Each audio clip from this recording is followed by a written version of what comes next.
had a presentation from a speaker where she was talking about putting in an extra sun, or putting in a sun into an image to either change the direction of the light, or to add an effect, or to create a montage. Well, here's a picture of a sunset that I've augmented just to show you how to create one of those sun elements, and then to put it in, save it, keep several of them, and to put it into a desired picture. Now, this particular picture, the sun's actually set just below there. You can't see it, but I've put a new sun there.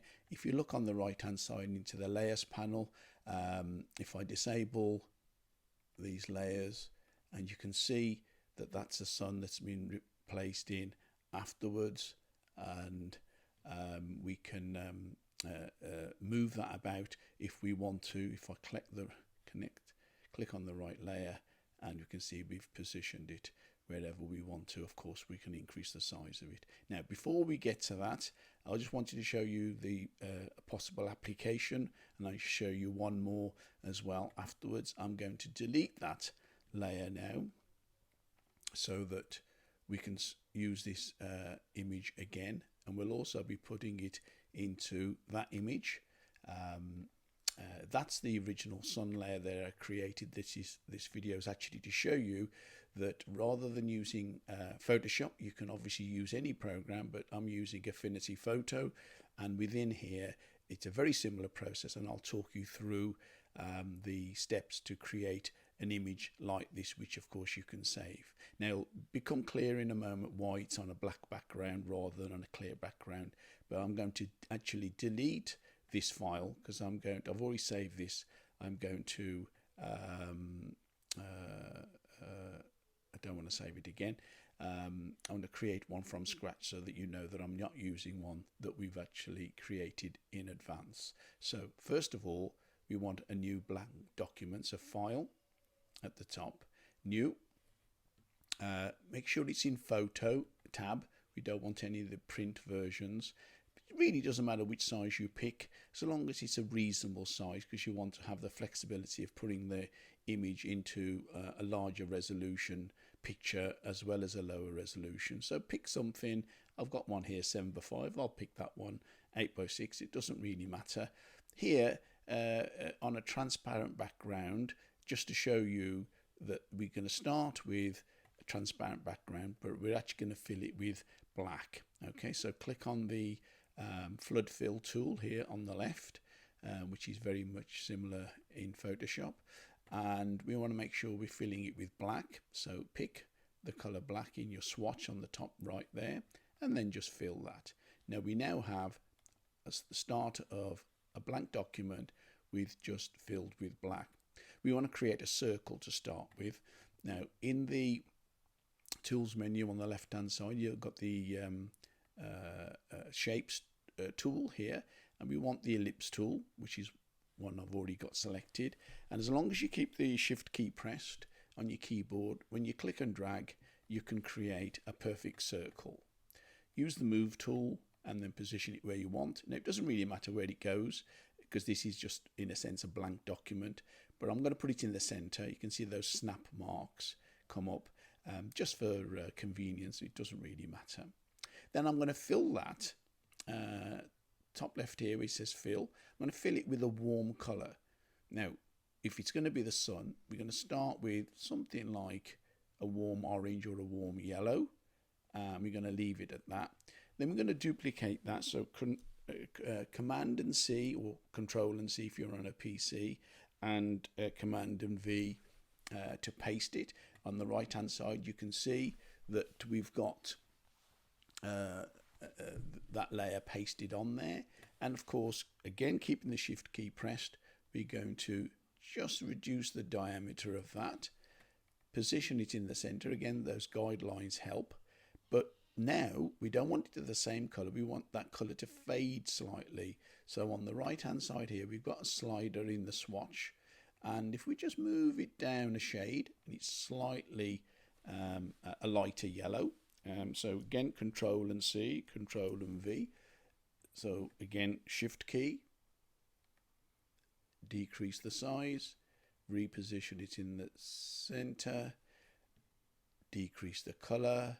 So you can see what we're doing now. So you just repeat this several times until you get several concentric circles.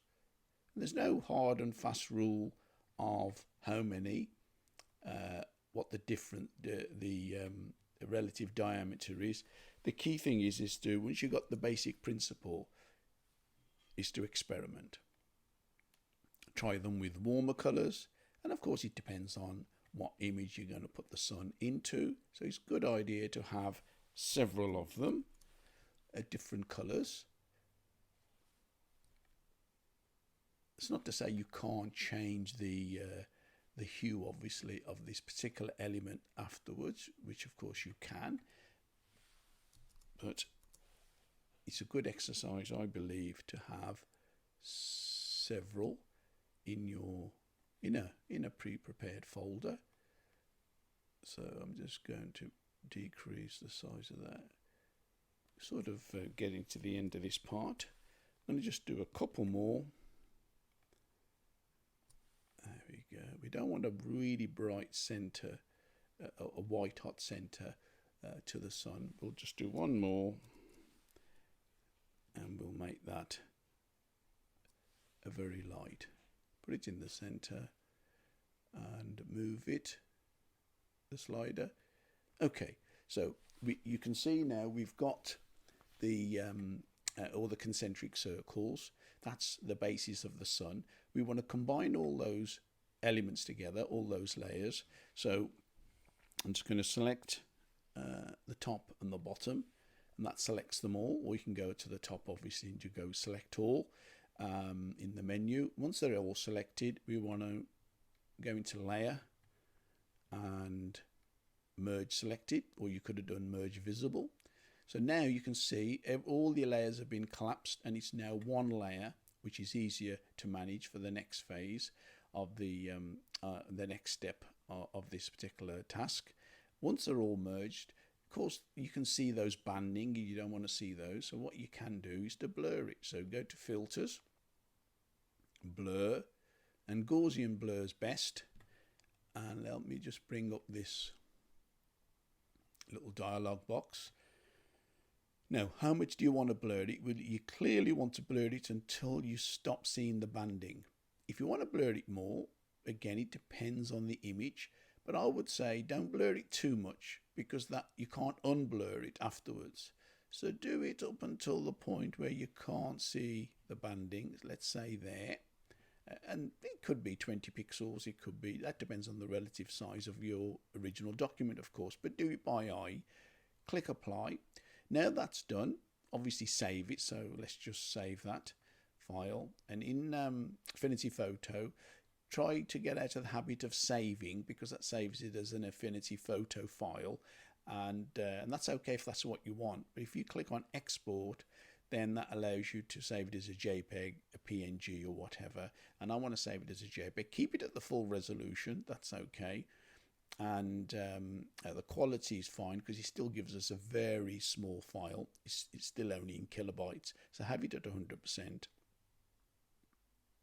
Now we want to save the whole of that and put it somewhere where I'm going to just put it on the desktop for now, but you can title it, give it the appropriate title. If we just say fake sun #1, okay. So that's been saved. Okay, so that's in your library that you can use at a later time.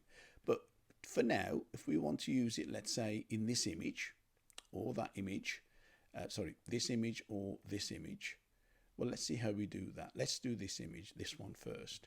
Now, we've got the sun here is actually set, it's just below there. You can see that's the brightest part of the horizon. So it's just set there. Now, I've already selected this foreground and created a copy of it here on the right hand side. Okay, and so what I'm going to do is to insert this new file into there. So on this particular photograph that we're going to use, the sun is actually set behind the horizon there. You can see that's the brightest part of the sky, just at the tree line there.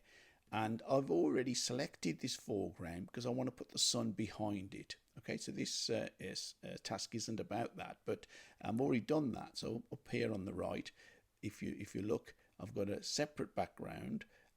If I just make the bottom one invisible, you can see that's a separate layer because we want to put the sun behind it. So if we go to our sun image, that's what we've already got. Make sure that layer is selected. So I'm just going to copy and paste it. So copy, and then into this, and then paste. And that's our image. Make sure the move tool is selected on the top left so you can move it about. And of course, it's that black background we've got, and we don't want that. But the quick solution to that is that if you go to the blend mode, between this layer and the layer below it, you want to change it from normal to screen. Now you can try some of the others, but none of the others really work as effectively. What you want is screen.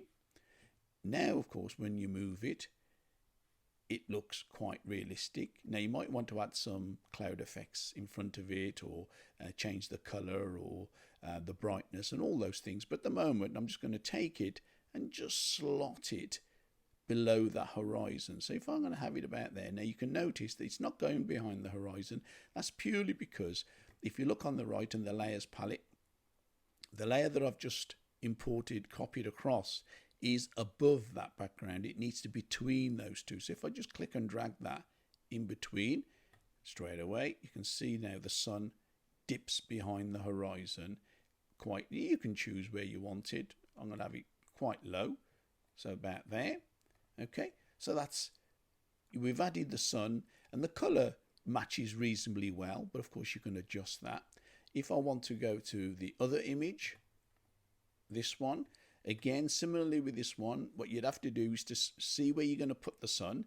Well, it's dark here and it's lighter here, so clearly the sun either was there or it would better fit there, rather than putting it over here. So I'm going to put it just there where the lightest spot is, but behind this foreground bit of vegetation, because if you can put it behind something, it just sells it a little bit better. Again, I've made a copy of that foreground, pasted it so we've got two layers there, and I've already copied that layer. So if I just do Command and V and paste it there.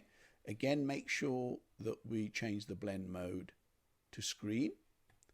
Position it where you want to. Increase or decrease the size of it. I think about there maybe. And again, move that top layer so it sits between the two layers. So effectively, you're putting it behind that additional layer that we've created. Again, fine tune it where you want to. Change the size of it if you want to.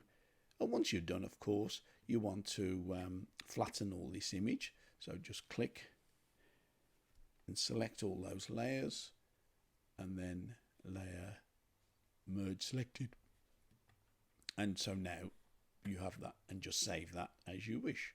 So the real key to this is having a number of sun elements that you can create yourself using this particular quite easy technique in Photoshop, in Affinity Photo, or whichever program of your choice. Thank you.